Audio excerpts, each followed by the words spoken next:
Welcome to On the Clock with Prospect Dawn and Blue Chip Prospect. This is an exciting podcast that we're doing before the draft and every single week on Fridays that we're recording on Fridays. But how are you doing, Blue Chip Prospect? I'm doing very well. You? I'm doing great. I'm doing great. Combine is next week, so I'm going to be driving out to Buffalo. Very excited for that. Yeah. We're going to see a lot of measurements and clips and things like that, so it's a very exciting time. But I think that this is one of the drafts that has a lot of different tiers. So I think that we should be talking about a tier drop off where we identify the tiers. So we should start there. Is there anything that anybody that you see that starts the teardrop? Like, is there a specific pick? I think before we get to the tier, let's talk Okay, about your combine stuff. sure. What are you going to do there? Are you going to interview players, or are you going to measure them yourself? Or Well, that's a really good point. I'm going to be bringing a tape measure just so that I can, whenever I see somebody, I'm going to be like, who is he tall? Is Can I Victor? measure No, what's I strong will in your get kicked legs? out. My first combine, I'm getting kicked out. No, yeah, the combine is going to be great. On Friday, I believe it's just going to be some media availability. Be there again. Okay, so on Friday, there's going to be some media availability. On Saturday, there's going to be drills and just like things like that. So obviously the combine, it's open for media. So I'm just going to be there with my little video recorder, my GoPro and my camera. And I feel Mhm. like I'm going to try to get as much clips out as possible on X Yeah. and YouTube. I feel like that would be the best thing to do.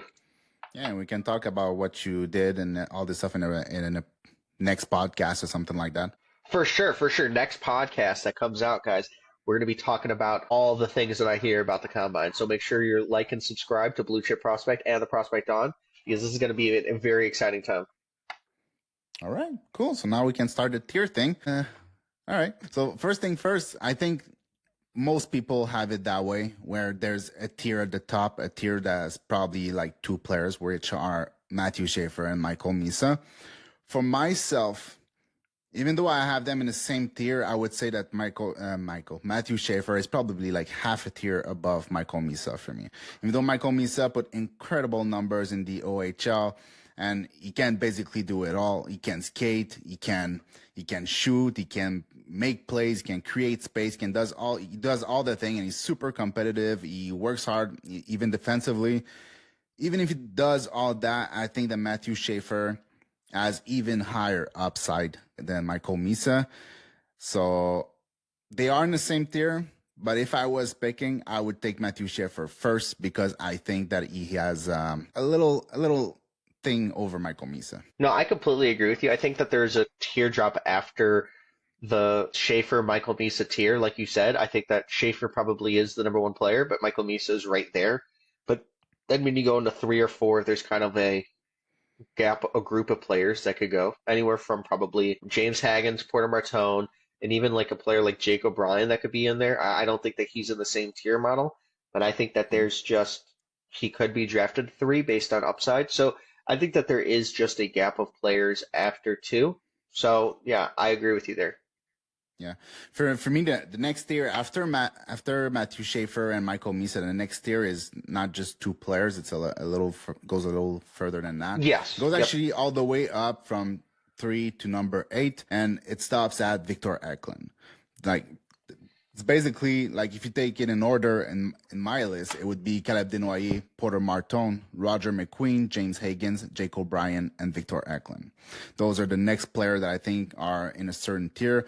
You could put Anton Frondel in there, maybe Carter Bear too, but right now I have them in the next tier because I think Victor Eklund is a notch above those two players, and while the other one players like Martone, McQueen, James Higgins, they're all like players that could be stars at the NHL level. So No, I completely agree with you.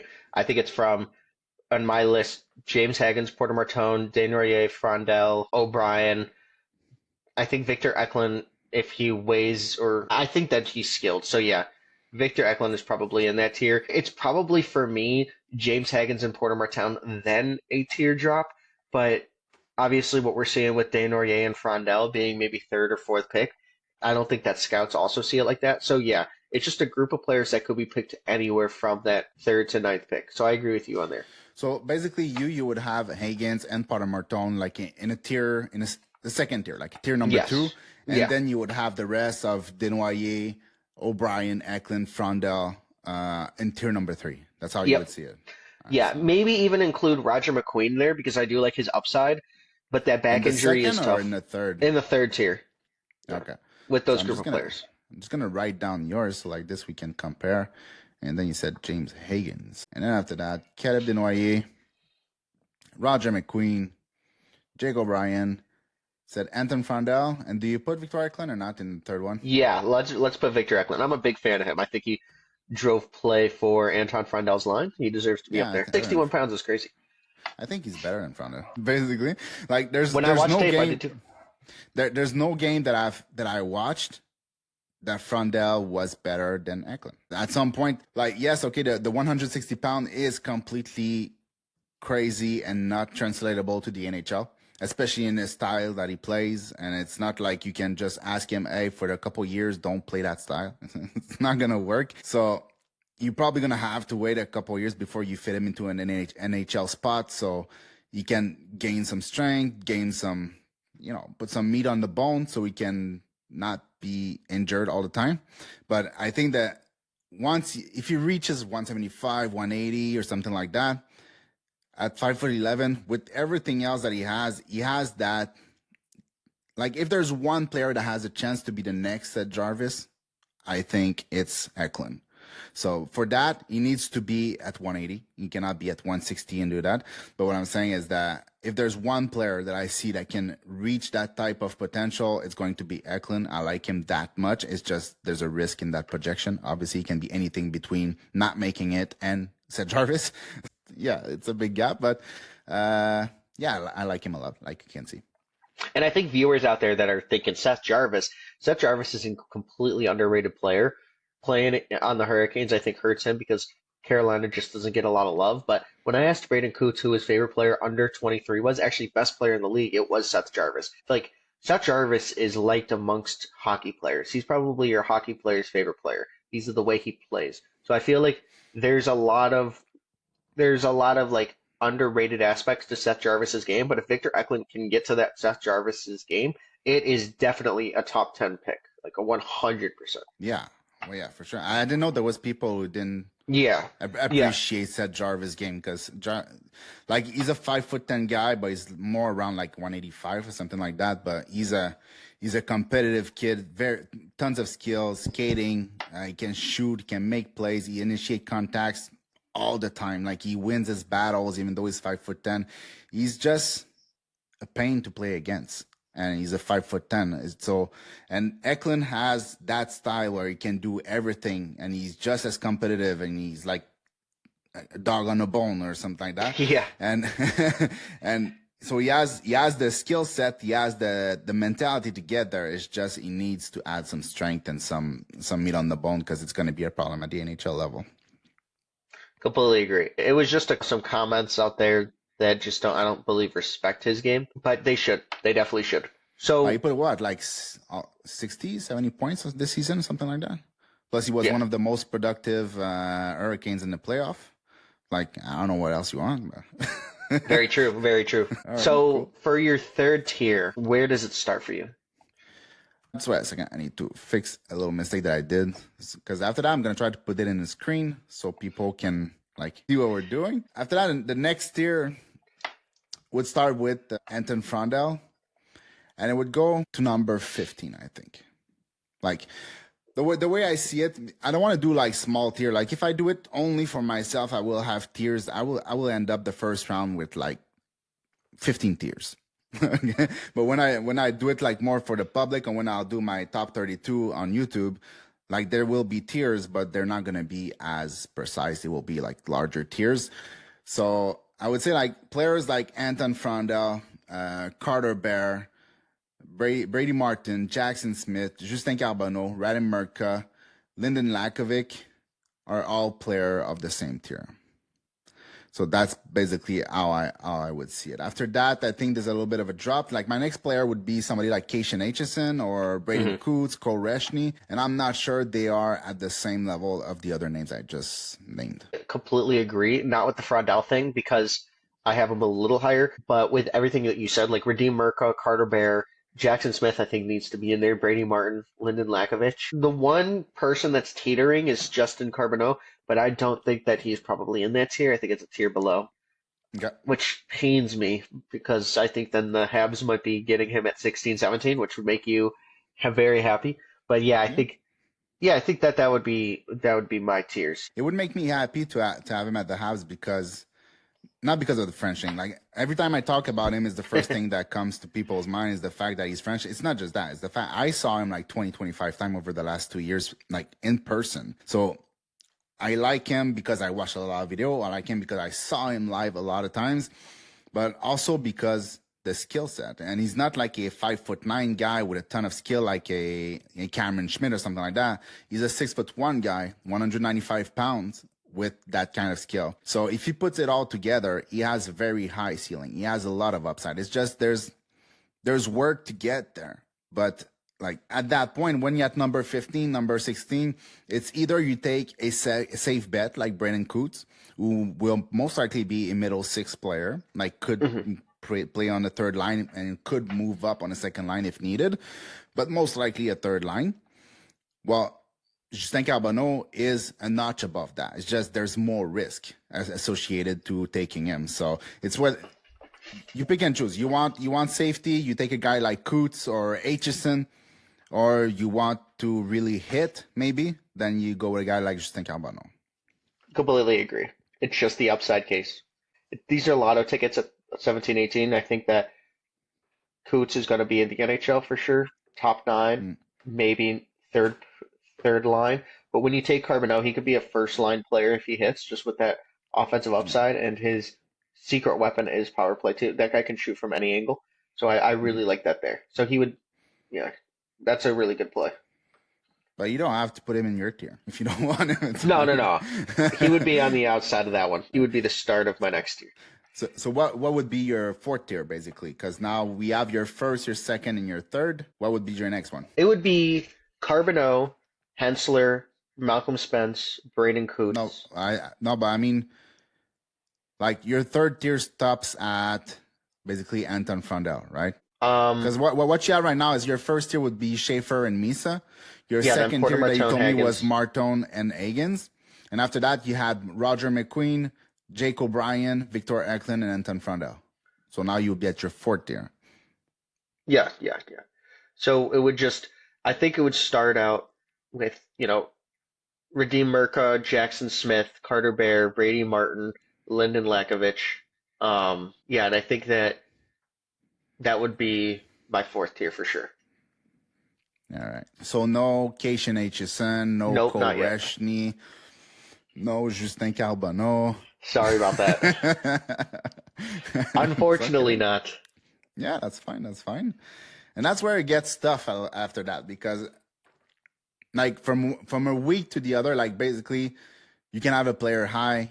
Like I had Jack Nesbitt like 2 weeks ago, he was 16 or 15 in my ranking. Right now, if I look at Jack Nesbitt, he's 25. Yeah. So it just changes with every viewing. Every time I just go and watch games, and I'm like, there's potential, but he's slow. And even though his coach is confident that he's a good player, sometimes it's not always there. So it moves a lot until I seal the deal and do the video on YouTube and put my real top 32 or top 64, depending on how I feel. So yeah, but after that, I didn't put that in Lakovic. After my fourth tier, I think, okay, this one is hard. I'll go with Cation Aitchison for sure. I think Braden Coots is in there for sure. Cole Reshny, I like him a lot. Sometimes the feet are a problem for me, but I'm gonna put it in for now. Cameron Reed, not right now, because even though I like him and I think he has a lot of skills and stuff like that, I'm not sure what his identity at the NHL level is. Logan Hensler, and I'm gonna go with Colin Potter, which is surprising because I have him at number 28. But I Great think skater. that's the thing is that in this case the tiers are not necessarily the same tiers that I will have in my final video, but it's like I'm trying to go with upside, which is why I just think Carbonneau would be in my third tier. But Colin Potter is one of those guys that right now it wouldn't work at the NHL level, but there's a fair chance that he will be a productive player at the NHL level. He has to switch some things. He has to get more to the inside, maybe work a little bit harder without the puck and all the normal stuff for players that are 17, 18 years old, right? But the skating, the hands, the shot, the vision to get into soft ice, it's all high end. So, like, there's a lot of high-end attributes that comes with Colin Potter, and he's a dynamic player. Like, it could be a Frank Nazar, and I think if I tell you, is Frank Nazar a top 6 player? I think you say yes, right? Exactly. 100%. So, yeah, exactly. So he doesn't have the same. He doesn't have the same bite as Frank Nazar. Frank Nazar, like you said last time, you said it well. He's a fourth line player mentality with top six skills. Well, Colin Potter doesn't have that fourth line mentality. He has top 6 mentality, but with the top 6 skills. Just some polishing needs to be done for him to get there. But I believe it's possible. So yeah, I don't have to justify myself. Only in the comments. No, that's a great that's a great tier. That's a great tier. I think mine would be very similar. I don't think Colin Potter just makes it. Spoiler alert, I don't know. I think he's a good player, but mine would be Carbonneau, Logan Hensler, Malcolm Spence here, Braden Coots. I really like. You gotta slow down because I'm writing them up. Sorry. So you said Carbonneau then? So Carbonneau, I think that he's an incredible shooter. Logan Hensler, I think that he had a tough time in the NCAA. Malcolm Spence, who's going to go to Michigan. I think that's a fantastic fit for him. Did well with Hage. So this is where I'm going to take Kayshawn Aitchison. I think that very productive player. Braden Coots here. He compared himself to Braden Point. I think that that's really awesome. I'm going to say Milton Gastrin. I know this might be high up the board, but I really like the way Milton Gastrin plays. He is always in the middle of the ice. He will fight for anything. I'm going to say Cameron Schmidt here as well. This might be a little bit of a hot take here, but I like Cameron Schmidt's offensive ability. I think that he should have been a little more productive, but at 5'7", I think that he plays a little bigger than he is. He's 157 pounds, so he really needs to win. He's so far in my list that I have to go all the way down to find him. I'm so sorry. I'm the worst co-host ever. No. It's all right, and I completely understand because he has that dynamic element to his game, like the shot, the skating, the hands. He's not the greatest passer, but I think he opened up a little bit as the season went on. But it's just the 5 foot. He's like 5'7", I think. 100. 5'7", 157. Yeah. Yeah. It's tough. So, yeah, it's tough for the NHL, and it's not like he lighted up to, like, he didn't put 100 points or 110 points or something like that. Like, in my next video, we'll be talking about this. And he's not on Cole Caulfield or the Brincat level of extraordinary. He's a tier under that. And players that are a tier under that, do they make it to the NHL? Outside of Stankoven, I don't think Stankoven is in the same tier. He's a different player, but I don't think he's the same tier as Cole Caulfield or the Brincat either. At least in terms of goal scorer. And that's what Schmidt does. He scores goal. So if he's a tier under that, like how many is there in the NHL? 5'7" players. Like even if he makes it to 170 pounds, don't care. I mean, if he's 5'7", how many of them is there in the NHL that are not as good as Cole Caulfield or DeBrincat? There's like one. Yeah, it's tough. So that's the thing. So that's why I have him low, but I do understand that, like on a skill level alone, he's top 16 in the draft. But it's everything else. It's like a lot of people always say like you don't have to look at size that much, but at that point when you get to the 5'6" and the 5'7", there's plenty of good players in that range this year. There's Benak, there's Schmidt, there's LG Mooney. They're all really talented player that works hard, that skates well, but it's a big issue. So I accept it that you put it in your 5th tier. But that closes out my. I don't agree. It's definitely a hot take for sure. I think that he just has top 10 skill in that 5'7" body. Very tough. But if he makes the NHL, he's going to be a really good player. It's just if he makes it. It's the same type of pick as Colin Potter, like I just said. I think probably Schmidt probably has a little bit more skill. Maybe the shot pops a little bit more, maybe, but not that much more. But Colin Potter is at least 5'10". And he's like 175 already. So you put him in the NCAA for 2 more years. Maybe he'll be 5'10", 180, 5'10", 185, whatever. And that's okay NHL size. It's not great, but it's okay NHL size when you pair that with that skating. Yeah, So that's very true. And if while I'm at the combine and I get my measuring stick out, maybe Cameron Schmidt is taller. But yeah, who is your next tier? my next tier, my fifth tier, basically, it gets even more complicated. I'll start that with Jack Nesbitt. Right here. Blake Fiddler. Yeah, that's good. That's good. I'll put Cameron Reed in there. I'll put Kindle in there. Malcolm Spence in there. Actually, Malcolm Spence could be in the fourth one, but today's in the fifth one. And are we going to keep it at that? I think maybe, yeah, Gastron and Bill Zonan too. Like Bill Zonan, and Milton Gastron. Where is he? He's gone? No, okay, no, he's there. So Milton Gastron. But yeah, okay. Yeah, I think that's a good tier of, like, you get players that are almost sure shot NHL players like Malcolm Spence and probably Blake Fiddler too. Mm-hmm. But you also get players with a little bit more upside. Like, I think Milton Gastron, even though he's a safe pick, I think he has a little bit more upside than that. Same thing for Bill Zonan. So it's an okay tier. Like, I was thinking of putting Vaclav Nestrasil in there, but I think he's a little bit more risky. So I'm going to keep it to the next tier, I think. That's a great tier. I love your tier. I wish Václav Nestrasil was in that tier because he's going to be in my tier. But yeah, well, basically, I get it. That's why I said totally it. It's just, I feel like there's more risk associated with him than with Bill Zonan, Milton Gastron, Fiddler. And so he was not even the best player on his team. A 2026 eligible was.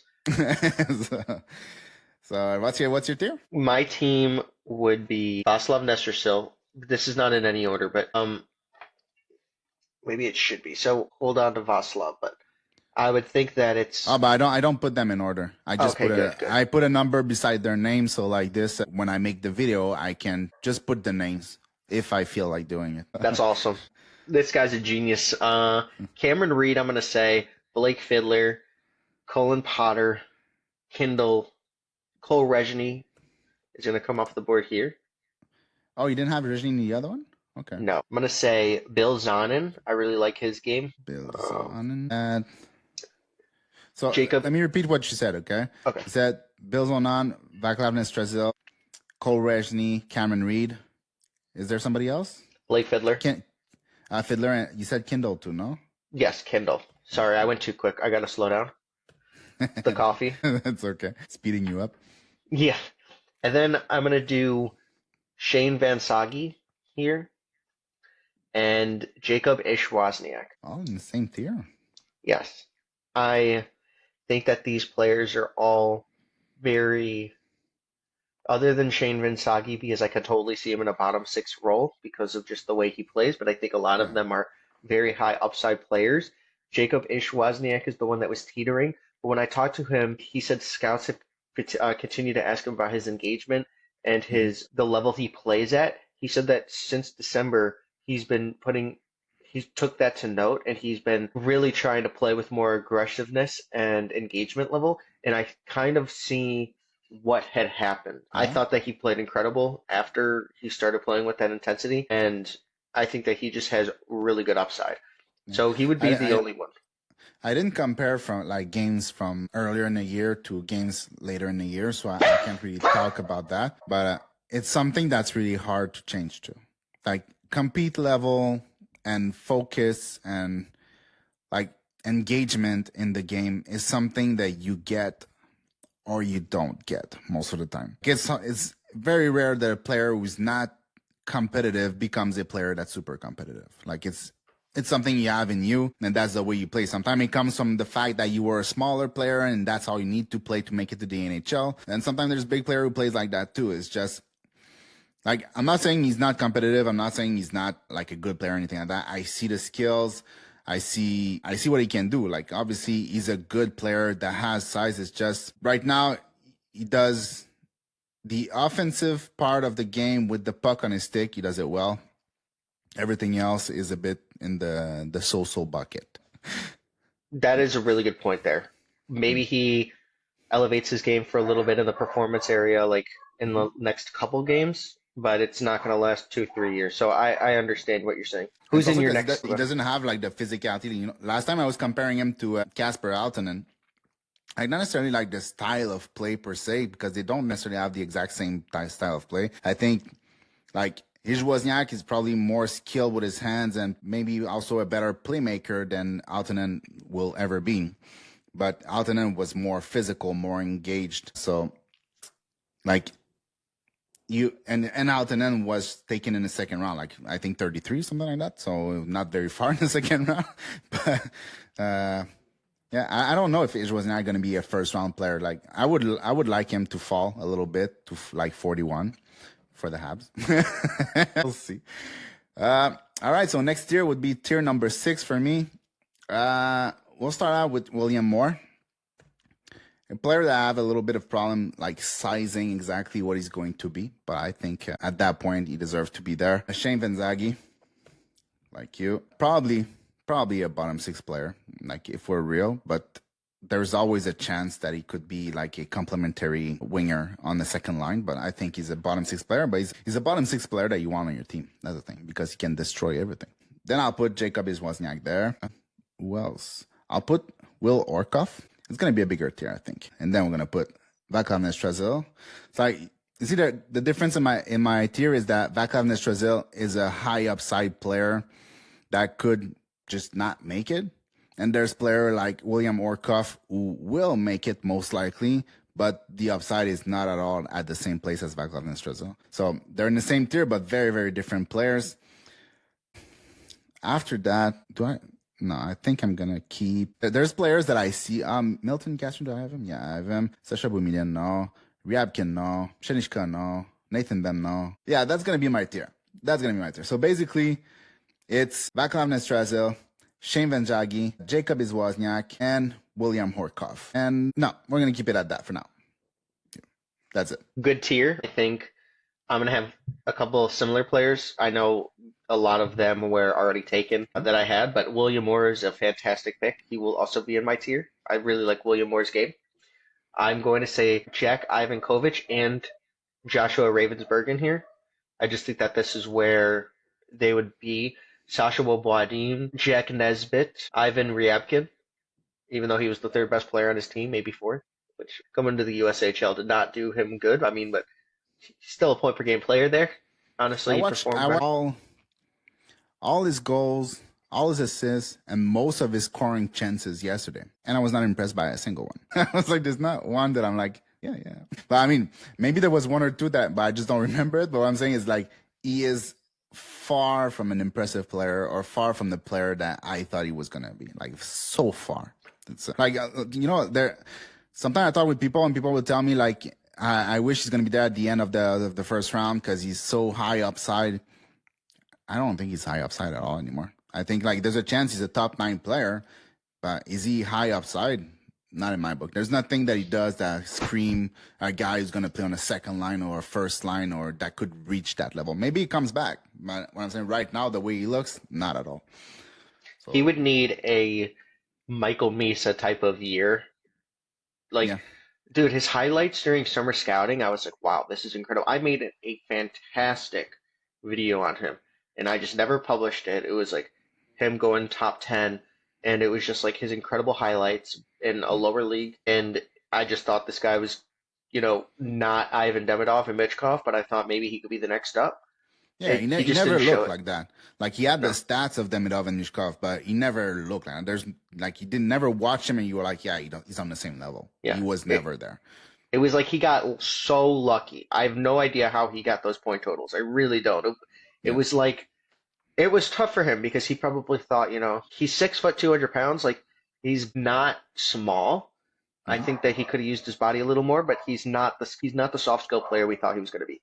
And that's what you need when you're talking about two offensive geniuses. And Ivan Demidov, who I'm still crying about at night, and Michkov. I will say Jack Murtagh as well. Oh, go ahead. Yeah, it was just because I only have 3 players because I was listening to what you were saying instead of noting. So I have Jack Nesbitt, William Moore, and Ivan Ryabkin. Did you put Colin Potter? Yeah. That tier well, Put Colin Potter in there, and then the two goalies, Joshua Ravensbergen and Jack Okay. Ivankovic. Okay, it's just because they're further down. Give me a second so I can find Ivan Kovic, who's like in my 5th round. I still have nightmares when I took him 23. I don't find him, but it's okay. I'll find him later. Oh, you know what? I'm just gonna do a search. Ivan Kovic. There you go. Put I him in have your him first 60. round. Right now, he's 64. Holy moly. Okay. That is the champion. Whoever wins the Stanley Cup gets that pick. So there you go. So you said Ivan Kovic and Ravensbergen, and after that was who? That's it? My dogs are howling, but Mason West. He's actually Yeah. playing hockey. Yep. Actually, we were talking about him in the podcast that did not record. I will blame Riverside and not myself for that. but yeah, we were talking about him, and like I was saying, remember I was saying like I think the football was the easy decision and the hockey was the hardest one to do, and the reason why I didn't make a decision yet was because I thought like he preferred hockey, but it was a hard decision to make because of the NIL money and the future contracts in the NFL, and also being like you play the NFL, you're a giant star in the US. You play, I don't know, you play in Columbus, and nobody knows you. So it's different style of life. So it depends what he wanted, but I'm happy that he decided to play in the NHL, yeah. But in the NHL, in the hockey. We'll see for the NHL. Poor Columbus fans. You just said that, but no, I No, but totally I get was it. trying to find No, I totally like get it. a market, like it could be Carolina. You know, Carolina, they're a good team. It's just like people go to the rink, they don't have problems selling their tickets, but you don't walk in the street and people are like, oh, hey, you're that first line center. No. But if you play for Carolina Panthers, it's different. Totally get that. I think there'd be no chance that I would get a bunch of these interviews in the NFL draft, even Shedeur Sanders, who won in the 5th round, and I got Yeah. to interview the number one pick. So there's just a different level of media marketing, in my opinion. Yeah. It's There not the just same thing. is. It's just not. Even though I think the NHL is so much cooler in the playoffs. But yeah, that is my tiers for that tier. All right. So let's go to the next one. And the next one, I think I'm going to put a bunch of players in there. And basically, we're going to be like, there's going to be players from the first round and the second round. And that's probably the last tier we'll do today because I don't think we're going to tier it up to the 5th round or whatever. So next, it's going to be Max Pshenishka. That's how we say it. Pshenishka. I think it's the way we say it. I'm not sure. Ivan Ryabkin. I'm going to put Nathan Bem in there. Sasha Boumediene, I'm not sure. Like, obviously, the U18s were great, but the rest of the year was not that great. But he's a good skater. He's a very good skater. Like, he could be like a who's that defenseman that got offer sheeted from Edmonton? 6'3", Swedish, fast. Broberg. Yeah, it could be like that type of defenseman. Everything clicks, but I think he's far and away from that. I'm gonna put Riker Lee in there too. Even though like the skating is a bit of a problem, the physicality is a bit of a problem, the skills is top 16 all day long. He's so skilled. And I'm not gonna put goalies. I don't like goalies. It's not that I don't like goalies, but I come from Montreal, right? And that's all we've had for years and decades. Like we have Patrick Roy, and after that was José Theodore, and after that it was Carey Price, and basically our teams were built from the goal out, and we usually had nothing out, just the goal. So, so I'm done with goalie. I don't rate them anymore. And I'm also gonna put one of my favorite, but not one of my favorite, not exactly a favorite, but a guy that I really, really like, but has a lot of work to do to get to the NHL, and that's Alexander Jarovsky and Mason West. There's plenty of other players I could put like Jack Murtagh and like Bruce Tevics, but I won't. So I will stop it there. So basically that tier is Max Pshenishka, Ivan Ryabkin, Nathan Bem. I put Sasha Boumediene, Ry Curley, Alexander Jarovsky, and Mason West. It's a great list. I would say Will Korkoff is coming off the board here for the tier. Not yet. Same with Cole McKinney. Yeah. Cole McKinney, you want to put it there? Yes, I like Cole McKinney a lot, in my opinion. I think Carter Miko. I'm going to put Carter Miko in there. Yeah. He's to me, Carter Miko is like, man, I always forget the name, but the guy from the Rangers last year at the end of the first round. EJ Emery. Yeah. a strictly defensive player that can't do anything with the puck. And it's like at the NHL level, you cannot have that. Or you end up with a player like worse than Ben Sherratt. So it's like, it's not that Ben Sherratt is terrible. It's just that he can't move the puck, at least not efficiently. He moves it through the board and that's about it. And Carter Miko and EJ Emery, that's what they make me think of. Like players with size, player who shoots right, who are good skater, especially EJ Emery. He's a very good skater, but have no puck skills whatsoever or vision on the breakout and stuff like that. So I have problems with those type of player. It's okay. It's your choice. Totally get it. Yeah, he's zero offensive upside. His assists weren't even primary. It's like 13 games, 3 assists in the NTDP. Yeah, EJ Emery's a really good comparison, and I don't even think he might be EJ Emery level. EJ Emery, I think he had no goal last year, if I'm not mistaken, and he has had a like terrible one year. goal this year. And this year he has what, like one goal? Like he made it on his last like, game or something like that. So yeah, he might have had like 2 points all year. Oh yeah, man, it's terrible. But that's okay. I don't think the Rangers should have drafted him. That was really interesting. But I'm gonna take Ben Keevan. He got the game-winning medal and the bronze game for USA. Riker Lee, that's going to MSU. It was actually Jack Ivankovic. He was he won gold. It was Canada for those. Congratulations, you got us there. After we Keevan, almost won. We almost won 4 nations, but Riker Lee, MSU. Riker Lee, yeah. Riker Lee. There you go. And then I'm going to take a huge upside swing. Simon Wang. Simon, oh yeah? Going to Boston University. I said there's upside there? Yeah, he's giant. He skates super well. Yeah, that's not a problem. Oh, I was trying to find Simon, but I wrote Auxie. I was going to search it for a long time. All right, cool. And is there another one, or that's it? Yeah, that's it. That's it. I'm gonna stop. Right. Oh yeah. If you were to pick, let's say you're Chicago, what's your pick in the second round? Do you have more than one, or you have only one? 34, and we 34? Have the Dallas Stars pick. Dallas too, so like around 62, 60. At 34, do you take Auxie Wang? I hope not. I would cry. Yeah, I would be upset. Yeah, exactly. So why is he in your team? All right, well, yeah, when you put it that way, I guess. I mean, at 60-something, I understand the bet because of the skating, the size, but the guy has no clue how to make a pass. Like yeah. Wasn't he saying, I don't know if it was with you that we were talking about that, or it was with Brisé Laglace, but somebody was telling me that when he played in China, they had no practice for passing the puck. So if you were a defenseman and you had the puck on your stick in your zone, you had to skate it out and bring it to the offensive zone. There was no passing scheme. There was no passing practice or anything like that. It was basically skate and shoot. And when you look at it in the OHL, it fits the description. I mean, there is some upside because there is skills, there's the skating, there's the size. So yeah, there is upside, but I mean, it's very risky in my opinion. Very, very risky. So beginning of the second round, I would never do that. End of the second round, I could understand it. Yeah, I didn't know that. That's really interesting. Yeah, well, so it's not you that told me that. It's Simon from Brisé Laglace that told me that, I guess. So yeah, so those are the tier. Basically done. My dogs are barking. So the next segment now. So we're gonna start the second segment, and the second segment is basically where we're going to pick players from this draft and last draft, like if it was one big draft.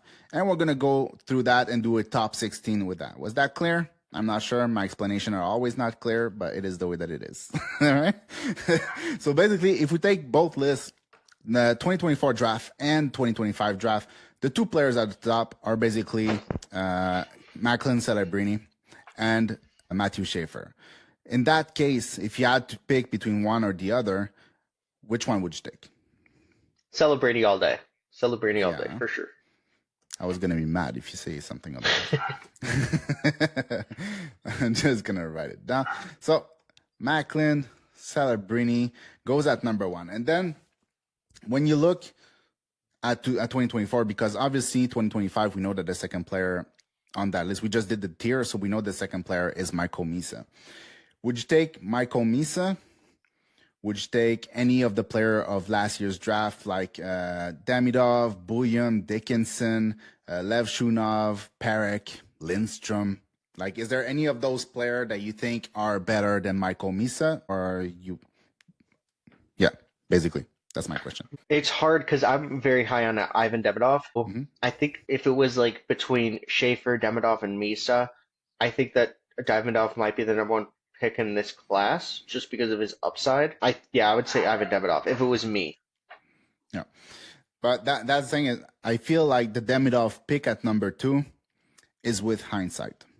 Like, it's Hmm. because we know what he done this year. Like, everybody know that he was extremely talented and he had very high upside in the NHL, but like, he was still playing in the MHL in his draft year, right? He put up like 60 points in 30 games and all the stuff that he did and the crazy goals that he did, but he was still playing in the MHL. He was still stuck in Russia. We still didn't know what was going to happen with his contract.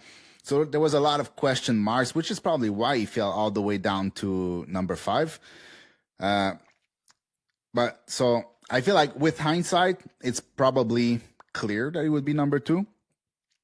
But without the help of hindsight, I'm not sure. I think Schaefer would be the number 2. That's the way I see it. So now it depends. How do Yeah. we want to do this? Do we want to do it with the help of hindsight or without the help of hindsight? I think without the help of hindsight. This is without the Yeah. help of hindsight for me. I was big on Demidov. You could just see it. Even a Okay. year and a half out, I was like, this guy's incredible. With Hmm. Mitchkov, he was signed for 3 years. Demidov was only signed for like one, or they said Yeah. he was going to come over maybe 1 or 2 years. Like, that was worth the wait, in my opinion, because most NHL draft picks take 2 to 3 years. So for me, Yeah. he was That actually coming that over was not the earlier. problem. The problem was SKA trying to MHL, yeah, re-sign him. Yeah. that's true. That was the issue. But I'm with you on the fact that Demidov is probably a higher upside player than Matthew Schaefer. I mean, though Matthew Schaefer is super high upside, I prefer if I was on the stage, even though there's no stage this year or whatever, and I was gonna pick, I'd take Demidov all day. Yeah, yeah, Because I liked him that much last year. I could understand teams going for Matthew Schaefer because there's more assurance or safety there because yeah. he's Canadian boy playing the CHL. So, but I'll put Ivan Demidov because he's my boy, and because he did what he did against the Blackhawks. It was such an easy pick for the Blackhawks. It still doesn't really make sense to me, but the scouts saw someone with Levshinov. They saw something with Levshinov. He probably might fall to like 6 or 7 in this rankings video, but who knows? Yeah, The cool thing is that you're a fan of the Blackhawks. I'm a fan of the Habs, so we're both victim of bad decisions at the draft. You took Lev Shunov, which is going to be a good player, but you passed on Reinbach. Demidov. We took Yeah. Reinbacher, which is going to be a good player. I don't think he's going to be as good as Lev Shunov, but he's going to be a good player. But we passed on Mishkov, so we both have broken hearts.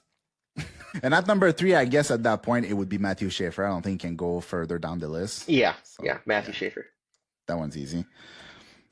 So now we come back to my question from before, which was, would you take Michael Misa over players of next year, or there were players like last year, like I don't know, Kane Lindstrom or Berkeley Catton or Dickinson, Bouillon, who you would rather have over Michael Misa?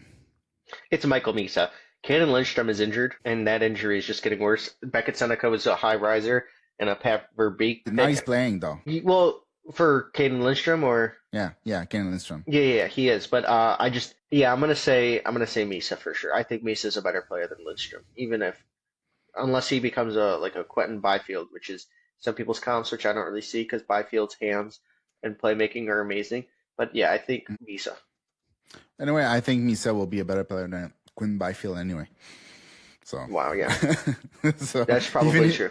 even if he becomes a Quinn Byfield, it doesn't really matter at that point. Like, if Michael Misa is somewhat similar to what I think he can be, which is like a close to a Stutzler or something like that, then I would take Stutzler over Byfield every single day. Like, Yeah, 100%. there's no question for me. Even if he's bigger and even like he started bringing more physicality in his game Quinn Byfield, but it wasn't always consistent, and it's still not always consistent. So I don't know. Michael Misa put up extraordinary numbers in the OHL.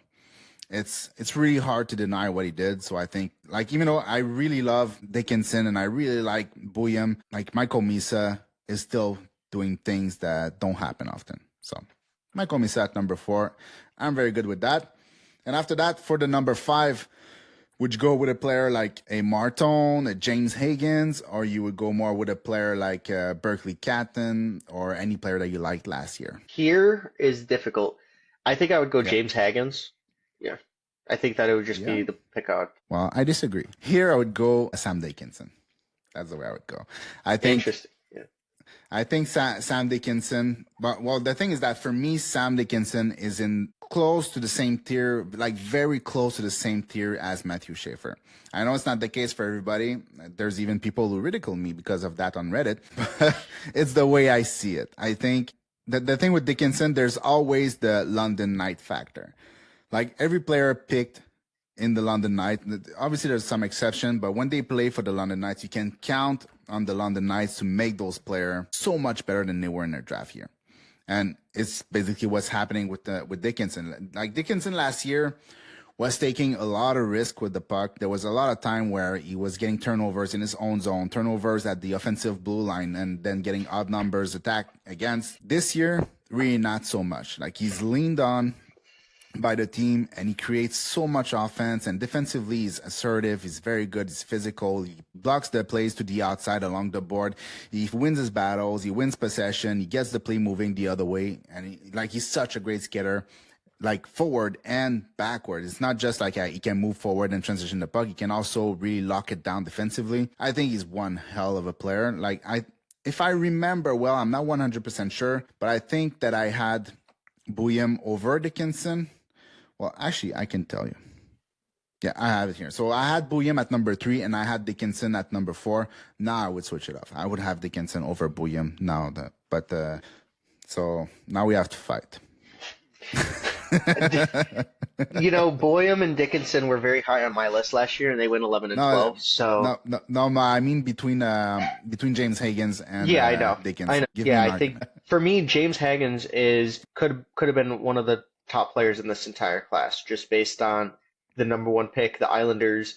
I think that there's a significant upside with a pick like that. I think Jason Dickinson was the second best player for Team Canada on defense, and Matthew Schaefer was the best in those 1.5 games at the Worlds. I think that kind of shows how much of a gap there is between Sam Dickinson. I think that Sam Dickinson probably isn't even the 3rd or 4th best player in the 2024 draft class. I actually wanted the Blackhawks to take Sam Dickinson over Levshunov. I think that he was just better. I think the hockey IQ and the decision making was a little bit off last year, but that wasn't based on really his hockey IQ. That was just based on there was just mental lapses sometimes, and sometimes he didn't make the right play. And I think that people that watch the games, they kind of just say, oh, he doesn't know how to play hockey. Like, no, he made a bad play because he always has the puck on his stick because he's valued higher on that team. So of course he's going to make more mistakes. If you have more at bats, you're going to have more strikeouts. I just think that, Sam Dickinson is a really great player, and so the Sharks lucked out getting him at 11. That trade from 14 to 11 was fantastic for them. And then the Minnesota Wild got so lucky that Boyum wound up on their team, because I think that those two players were in the similar tiers as the top 2 defensemen last year. I think Artem Leshunov was 3. So when we look back, I think that James Higgins would definitely go a little higher than them just because they didn't go as high. In hindsight's 2020, and I was correct because I'm always freaking correct. No, I'm kidding. But we were right. Sam Dickinson and Zeev Boyum were better than their draft positions. It just didn't make any sense. They should have been drafted higher than Carter Miakinchuk. They probably should have been drafted higher than people like Hayden Lindstrom and even Beckett Seneca, even though he had a great season. I just think that they were the best players in that class. That was not Macklin Celebrini and Demidov. So I think James Higgins for sure would be higher on there. But I think Zeev Boyum would probably be my next person, because I probably have Sam Dickinson a little lower than you, but I think Zeev Boyum definitely deserves to be that next player based on his ability. James Higgins before them? Yep, James Higgins before them, and then Zeev Boyum after. I'll give it to you. No, I think I like your explanation, and I think Sam Dickinson is very good. So look, I gave you the James Higgins, and then you say Zeev Boyum over Dickinson, but I'll put Dickinson before Boyum. Do it. Boyum is very good. He did very good at the NCAA level again. But the progression from draft here to draft +1 is not as clear as Dickinson, in my opinion. Dickinson, there's a clear demarcation between his play last year and like it's not evident like he was bad and now he's good. It's just like the way he controls the puck, the risk that he takes, the decision that he makes, they're just much more NHL. They're quicker, they're less risky. He knows how to weigh the risk versus like let's just move the play in the right direction. So it's what I really like about him. So I'm just gonna write it down. So I have to stop talking a little bit. Stop. No. So Sam Bacon after James Higgins. And after that, you would put Bouillon, because who's in the 2025 draft? Like Bouillon before Martin? Yeah, because Martone might slip to like 7 or 8. I don't know Yeah, why. but it's not a mock draft. No, it's not. I It's who think, you would take. yeah, I think Boyum would be better, but Martone would be right after. So if you want Martone next, I could totally see that because like if Boyum is lower on your board, Martone's my next player, and it's very very close. They're probably in the same tier. I think it's just Mm. pick your poison. 6'3" players with that kind of shot, with that kind of size, that doesn't even use his body yet. I think is very high up on my board. Like I said, he's my fourth player in this class. It's also Boyam. He measured at 6 feet, like flush last year at the Hmm. combine, right? He was like happy that he was the only player from the US or something like that, like at the top of the US that measured at 6. And it's not like 6 is still okay, but it's still a problem for defensemen. Like you don't want 5, 6 foot defensemen. You want like Yeah, one, maybe two. And in terms of skills, if you had to like compare Bouillon to Lane Hudson. Lane Hudson is smaller, but let's put them like on the same pedestal in terms of skill and offensive output. How do you compare Bouillon to a guy like Lane Hudson? Because I think the defense you will be don't. very similar. Yeah, you don't offensively. It's Lane Hudson is a Pac-Man joystick. I mean, Bo Jackson type of player. He Mm. can turn on a dime. He can make very little happen very, very quickly. I think the size hurts him a little bit in the playoffs when it gets tighter and the ice gets harder, but he's going to be able to learn. I think of like Lane Hudson as like a Duncan Keith kind of player with upside, maybe not the defensive staple that Duncan Keith was, but the way that he moves and the way that he can play make. I think Zeev Boyum is a poor man's Lane Hudson, in my opinion. And if the defense is very similar, that's tough, but I think Lane Hudson might be a very generational offensive defenseman based on the things that he's producing. So even if you're a poor man's Lane Hudson, I think that you're still very, very capable of being a very good defenseman. Yeah, and at the NCAA level, he was very, very good defensively to Zeev Bouillon. So there's a chance that he's a very strong defensive player too, not just offensive. It's always hard to project a 6 foot defenseman and say he's going to be a beast defensively. Like there's not a lot of Brock Fabers. There's a few, but there's not many of them. So we put Zeev Bouillon after Dickinson and jump to the next one, I guess. No, I thought we were going to do Porter Martone after. Yeah, true. Okay, just we haven't really talked about him. So Porter Martone. Italian. I like Porter Martone. He said Matthew Tkachuk was his player count for himself. He's trying to work on his skating, going to the NCAA level. He's going to be practicing for 4 days a week. His strengths, he knows his strengths. He needs to get better, more physical. Obviously, Yeah. I think he would go here, and I want him to be a Blackhawk. That is my thing. I want him to be on Bedar's line. Yeah, I think he's a fantastic fit for Chicago. Like if they go for Anton Frondel, like you seem to think that they might do, Yeah, I'm sorry, man. Like it's unfortunate because I will probably argue a little bit with that.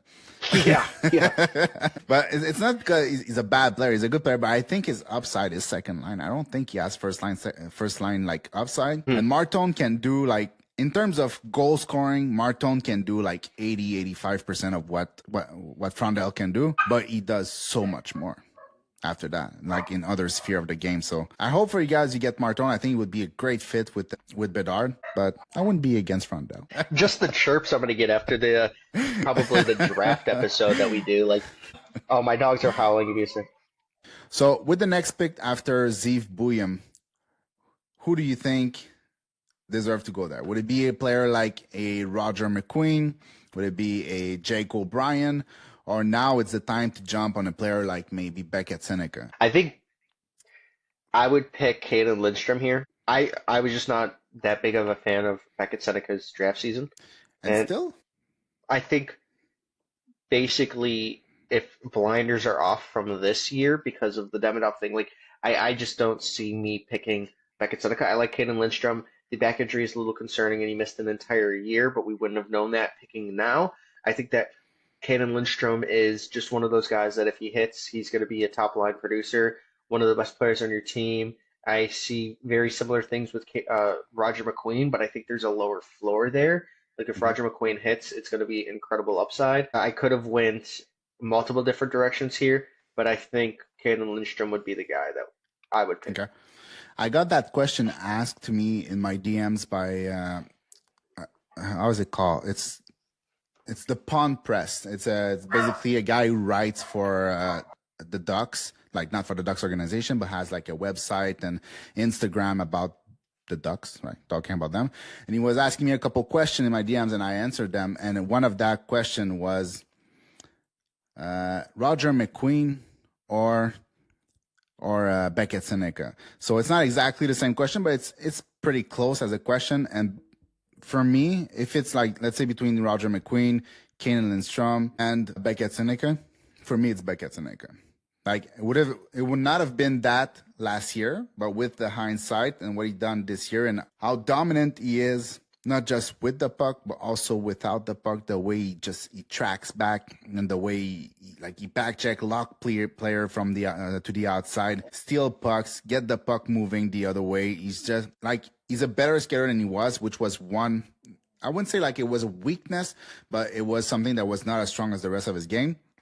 Very tall and lanky, not very big, but just uncontrolled skating. He's much better, but the hands are elite. His playmaking vision are elite. And there's game that you watch that is like a first line top of the NHL type of winger. Like seriously, their game is so good, it's incredible. Like my comparison is a player like Matt Boldy. That's how I see him. Like he could be a Matt Boldy light or he could be a Matt Boldy plus plus. There's really there's that gap in his game. So me it would be Seneca, but I understand Kanan Lindstrom too because Kanan Lindstrom is an amazing skater. He's 6'4", he's physical. Completely different game. He's not a playmaker, like not a primary playmaker. He can pass the puck. He can see plays develop. He can create some space, but he's mostly more a finisher than a playmaker, at least in my opinion. But he has some good hands, but fantastic shot, fantastic skater, big size, physical. Like he brings what the NHL wants. He's like it's a bit like a Brady Tkachuk with much better skating, like 3 levels above, 5 levels above. So I understand the Kanan Lindstrom.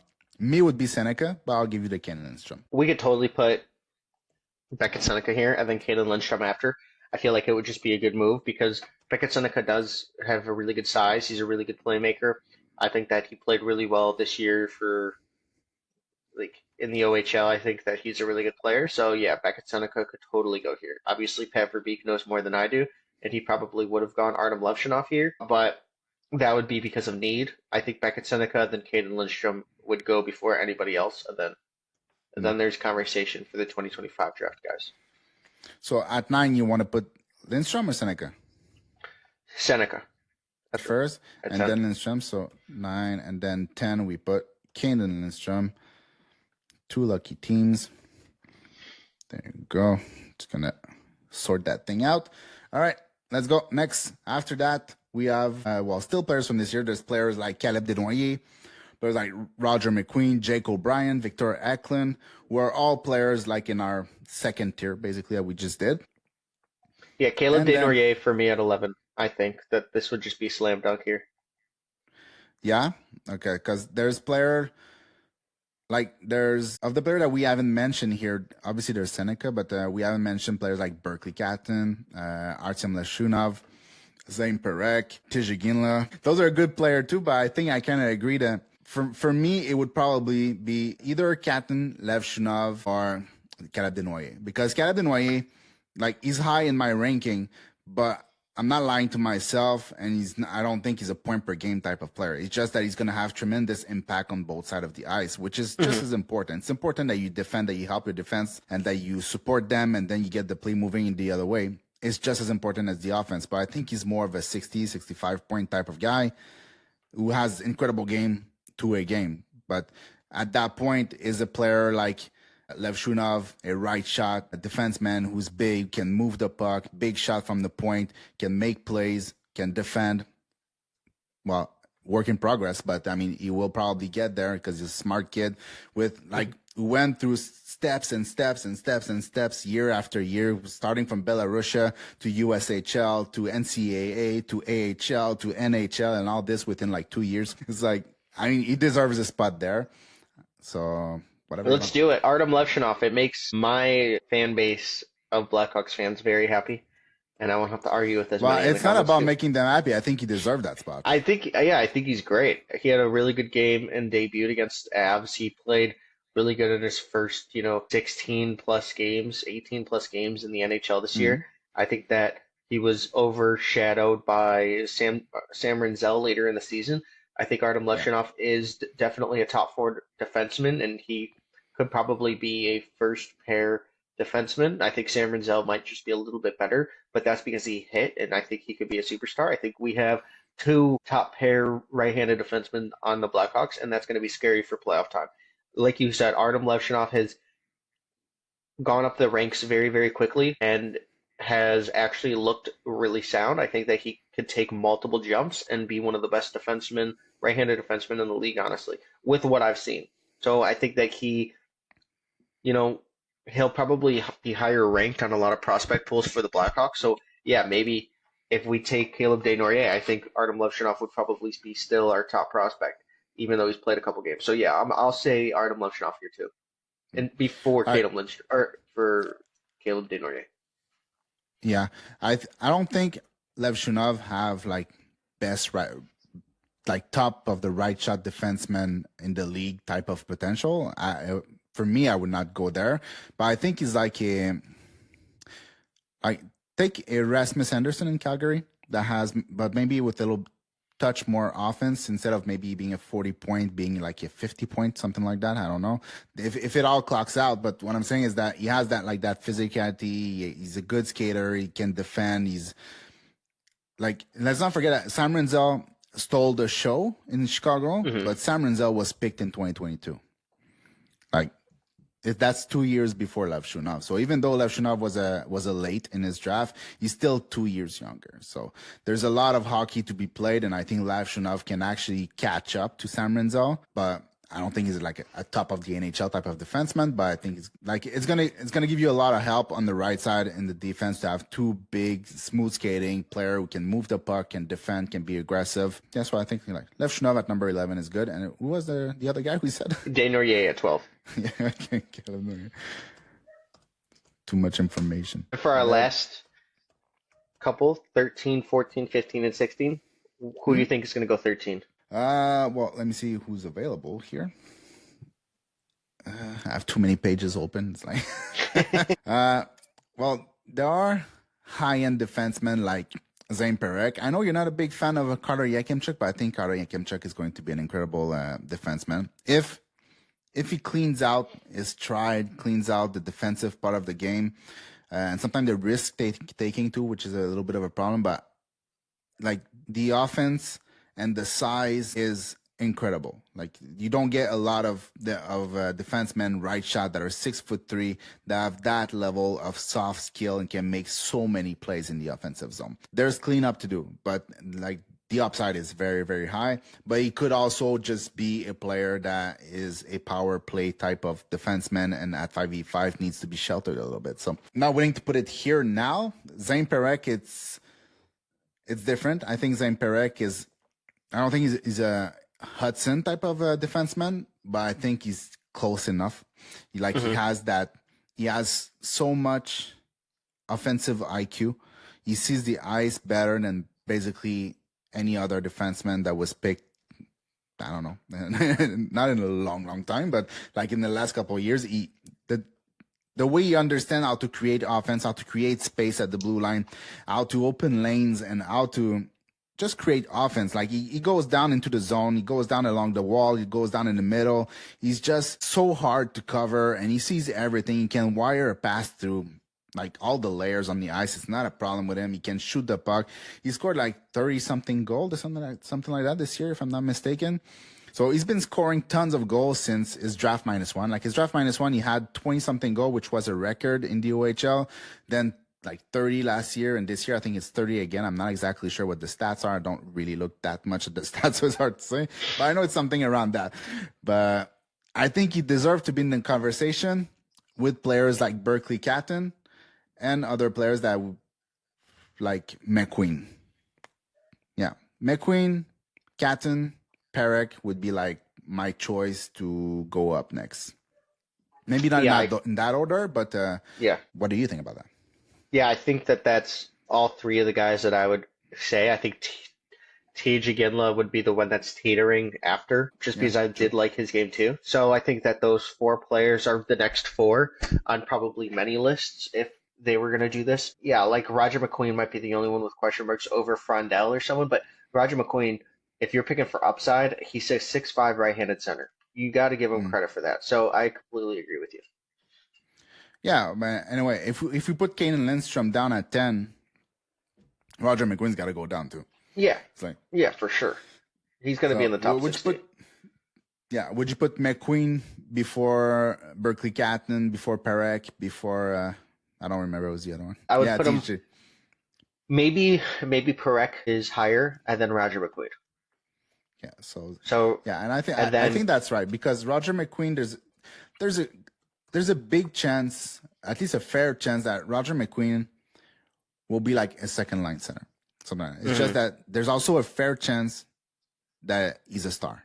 Like he has a lot of element in his game that can bring him there, but there are the injuries, and there's also the fact that it's possible that it doesn't all work. Like there's a fair chance he's just a second line center, which is good. It's just like Zane Perek, like maybe he's not a first pair, but I think he will be a first pair. But if he's not a first pair, he's going to be like a top 4 guy who's going to run a power play and put mad points on the board all the time. Like the type of guy that, he's going to bring your power play up to 25, 26, 27, 30%. A bit like Lane Hudson. Lane Hudson, that's what he does for the Montreal Canadiens. He makes the power play dangerous instead of Mike Matheson, who just shoot the puck in the bay window. Oh, yeah. I think it makes sense. So Zane Perek at number 13. Writing the name at the same time, followed by Mr. Roger McQueen, the greatest name in the game. And then 15, in my opinion, Berkeley Catton, and 16 Teach. I think that would just be the way to close it out. Maybe you have somebody different at 16, but I think that those two players are well deserving. No, I mean, where did I have him? Just wait a second so I can open a page. I had TJ Ginla at number 12 last year, but the only players that we haven't mentioned, like outside of Catton, who's going to be placed down in this list, are Anton Silayev, who didn't have that much progression in his game, and Trevor Connolly, because I just love the skills type of package, but I'm not sure how it's going to go at the NHL. I think TJ Ginla is a bit of a safer pick. Not just a bit, a lot safer pick. And you lose on the skill and speed, but you don't lose that much, and you win a lot in terms of combativeness along the board and in the corners. So I think TJ Ginla is a better player right now than Trevor Connolly, and it's very possible that it stays that way too. So I think that was great. Catton and Iginla.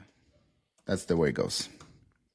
And then just what are the top 16? And then you want me to say the top 16? That's what you're saying? Yeah. So at number one we have Ivan Demidov. No, we have Macklin Celebrini. Yeah. Followed by Demidov. And then at number 3, Matthew Schaefer, Michael Misa, James Higgins at number 5. Follow that up with Sam Dickinson, Porter Martone, Zeev Buyam. And then Beckett Seneca, Kanan Lindstrom, Artyom Levshunov, Caleb Desnoyers, Zane Perek, Roger McQueen, Berkeley Catton, and TJ Ginla. What a list. That's good. So how many players of each draft? I'm kind of a little bit curious. So we have Celebrini, Demidov, Dickinson, Buyam, Seneca. That's 5.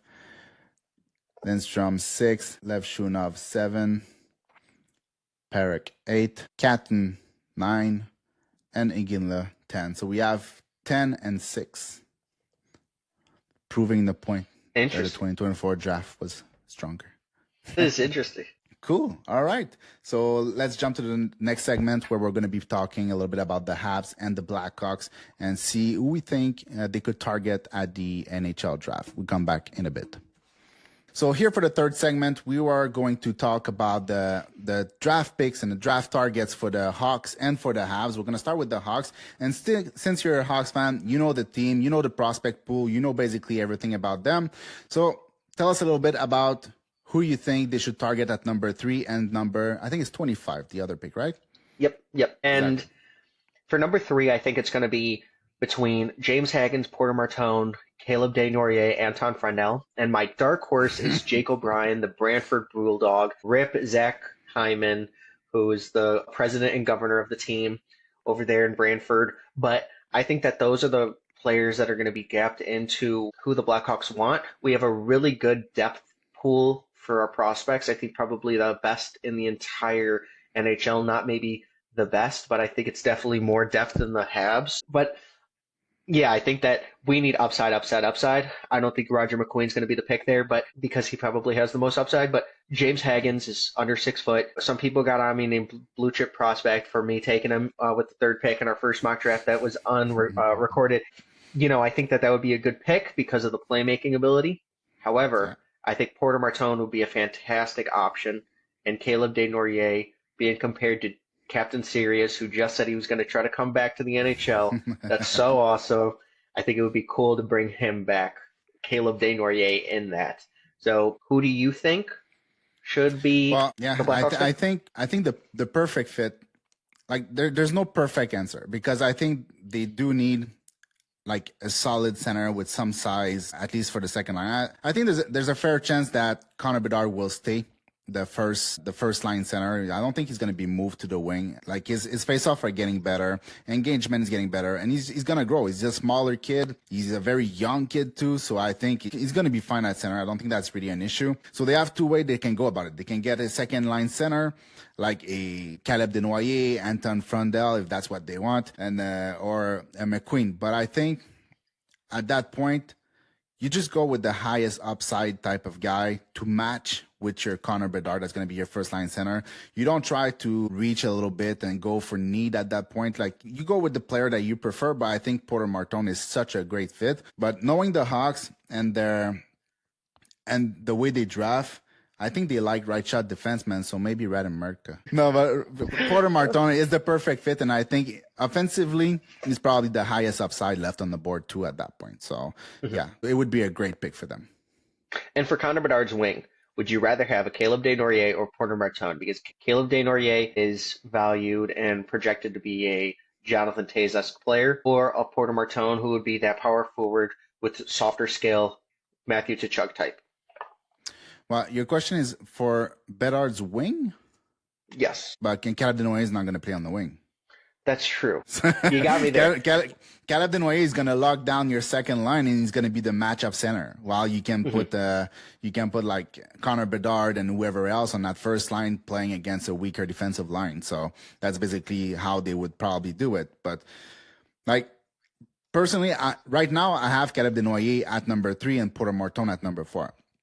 But they're in the same tier and they just bring different stuff. So I think Porter Martone is probably a great fit to play with Connor Bedard because he's going to open space. And because like I said earlier, I don't know if you were recording when I said that, but like out of his 40, he scored 41 goals, including the playoff in the OHL this season. And out of those 41 goals, 29 of them came from the low slot. So we're not talking like high between the dots or something like that. We're talking low slot. So that is dangerous. Like the guy has soft hands. He has high IQ. He has a good shot and he's always around the net. He's trying. He's always bouncing on second chances. And when it's not a second chance, well, he can bury the first chances too because he has such a great catch and release and he's always around the net using his hands trying to score. So if you can have a guy that can open the space, can score, he's also he's a very good playmaker. He's probably a better playmaker than a scorer. So, I mean, he's a perfect fit. But it really depends. Do you want to go all offense and with a little bit of I don't think he's a Matthew Tkachuk. To me, I don't see it that way. I don't think he's as much as a disturber or chaos creator as a Matthew Tkachuk. but he has a little bit of it in him, like a little bit of a little bit of which Denoy doesn't really have. So it really depends what you want. You want to lock down your second line, or you want somebody to play with Bedard? Great answer. That was absolutely great.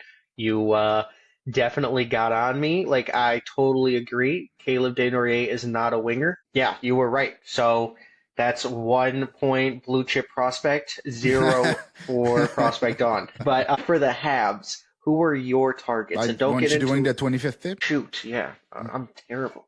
Yeah, 25th That's pick, okay. of course. But so you do 25th pick, and even there you have also the 34th that's just right behind, so we can we could touch on that too. Vaslav Nestersil, I really want this kid, 6'5", probably better than Ivan Ryabkin this year.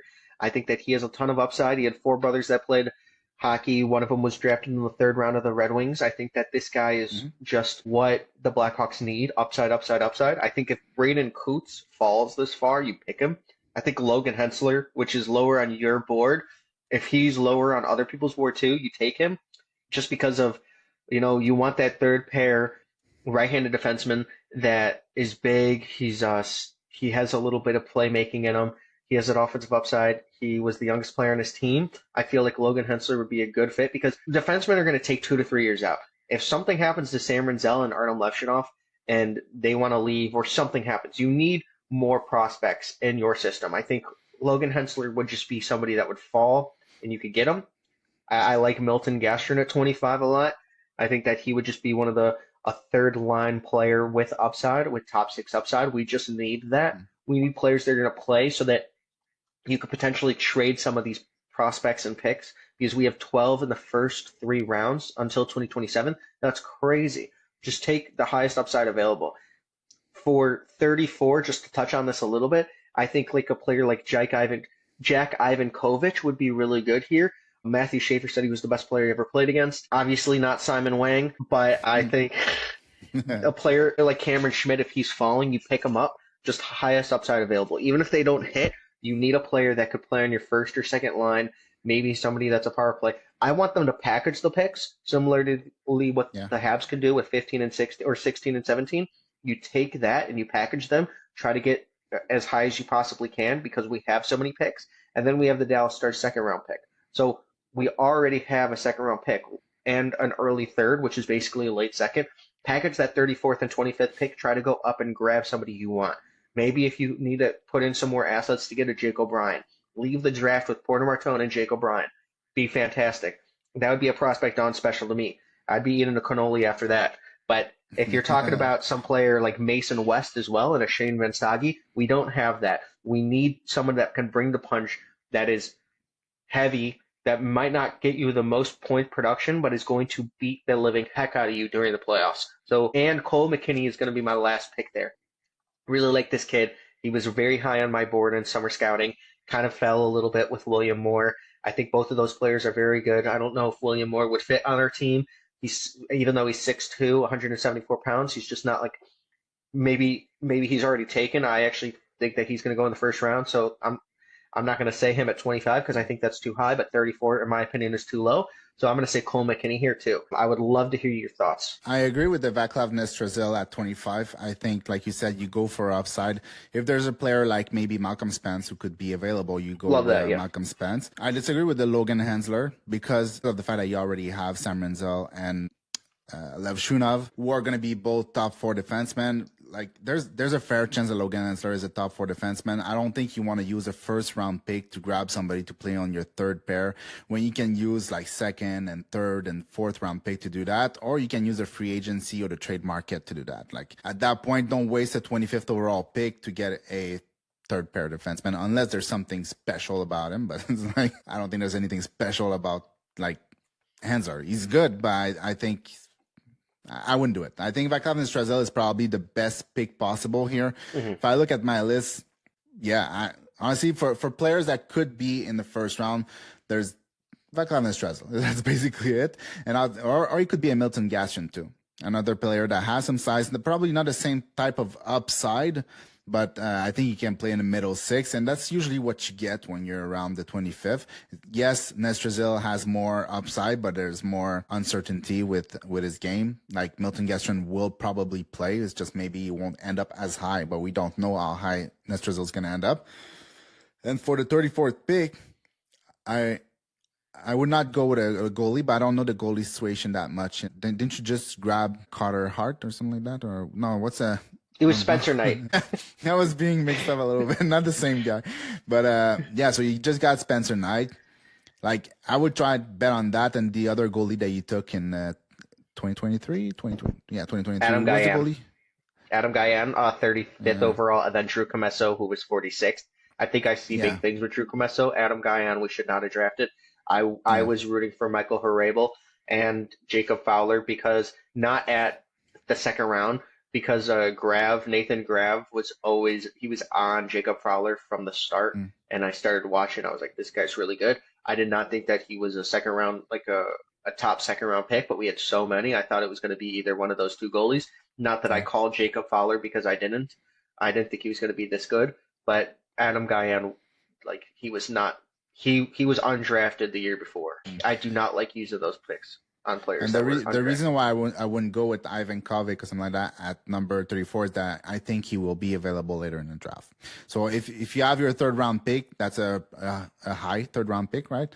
Then maybe he's going to be available then, and if he's not, and the stars pick too, if he's not, there's other goalie that projects similarly. Like it's not like Ivan Kovic is a world breaking machine. He's still a 5'11" like goalie. Like there's a chance he make it, but there's also a fair chance that he doesn't make it at all. So there's that. So I would go with still forwards, but still forwards with size. So any one of like Vanzaghi, like you said, or Will Horkoff is a player that I would like there too. I think he has good skills. If Jack Nesbitt hasn't been taken, I think you jump on Jack Nesbitt at 34, but I think he will be taken by then. I think players with size that also have skills like Vanzaghi, it would be a good pick for the Hawks here. That was great. Will Horkoff had an incredible season with Michigan based on how big he is too. So I like that you said that. But for the Habs, where would you go for 6?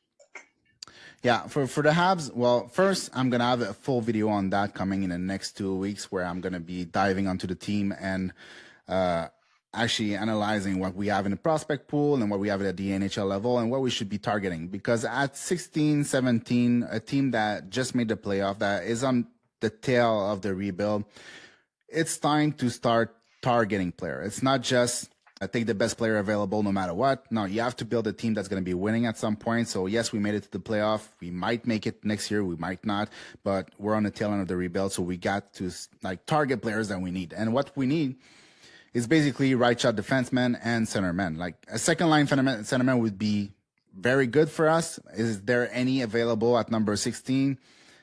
I doubt it, but that's what I would be aiming for. But the thing is, I don't think there will be any centermen that are worth that will be that second line centerman that will be there at number 16. So then you have to go with upside or right shot defenseman. And the right shot defenseman, they're like players like Fiddler, but I think that's high. A player like Hansler, and I think that's high. I don't think Mertka is going to be there. So then still, again, you're left with players that you don't really want. Like, is Hensler better than Reinbacher? No. Is he better than Mayu? He's different. Is he better? I'm not sure if he's better. So I would probably go with high upside player like Justin Carbonneau, which would be a great fit. And no, it's not because of the French factor. It's because he's just a high upside type of guy, and that's what we need. We don't need other Oliver Kapanen and Owen Beck and player like that. We need player that can play in the top 6 that have some size. I don't want, like, even though I love Cole Reshny, I don't want to pick a Cole Reshny because he's another 5'10" player that doesn't have necessarily the greatest feet out there too. So it's like the projection is hard, even though he has a lot of skills. If there's a Lyndon Lakovic, I would love a Lyndon Lakovic at number 16. And yeah, so basically just pick highest upside possible. If Carter Bear is there, he's the number 1. If not, it's Justin Carbonneau or Lyndon Lakovic. But those players are probably the player I would be targeting, like player who are likely to play in your top 6. So I saw something yesterday that said that the Habs really like Roger McQueen, And if it's not Roger McQueen, they could potentially go to Carter Bear because they like him as well. So Hmm. that is exactly upside, upside, upside here. Imagine Roger McQueen with, all of the pieces that the Habs have. I don't even know where Roger McQueen would play. You guys are stacked. I don't know which line he would play. So that would be absolutely incredible. And like I've said time and time again, Carter Bear's skating isn't what got him here, it's his hard skill. That's what he said many, many times. He compared himself to Brandon Hagel. If the Habs have a Brandon Hagel who can win you games in the playoffs, I think they're the scariest team in the honestly the league. You guys are stacked. So Yeah, but the congratulations. problem is we're stacked everywhere except 2C. 2C. So that okay, so Roger McQueen would be 2C. Actually the perfect fit for you guys, in my honest opinion, like perfect fit. Like trade every asset you have for this guy if he's falling is Caleb Desnoyers. If Caleb Desnoyers is Yeah. available, I think well, the thing is like he's just the perfect fit for the Habs, especially in Mhm. the playoffs and everything. That is like if we're making a video on best players for best team fits, I think Mhm. Caleb Desnoyers and the Habs are probably the best one. Yeah, probably, but I don't think it's possible to get Caleb Denoyer. I think he's gonna go like too high in the draft. But I think at Yeah. Roger McQueen, it's possible because of the injury, depending on what's gonna happen at the combine.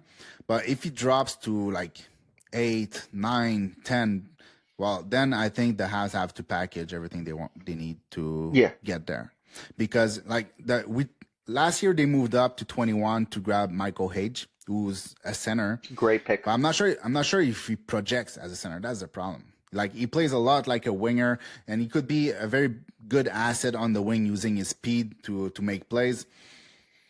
So like I'm not 100% sold on him as a center. So I think like to have another player that can project as a second line center would really help it like solidify that top six, because right now like our second line center this year was like sometimes New Hook, sometimes Dvorak.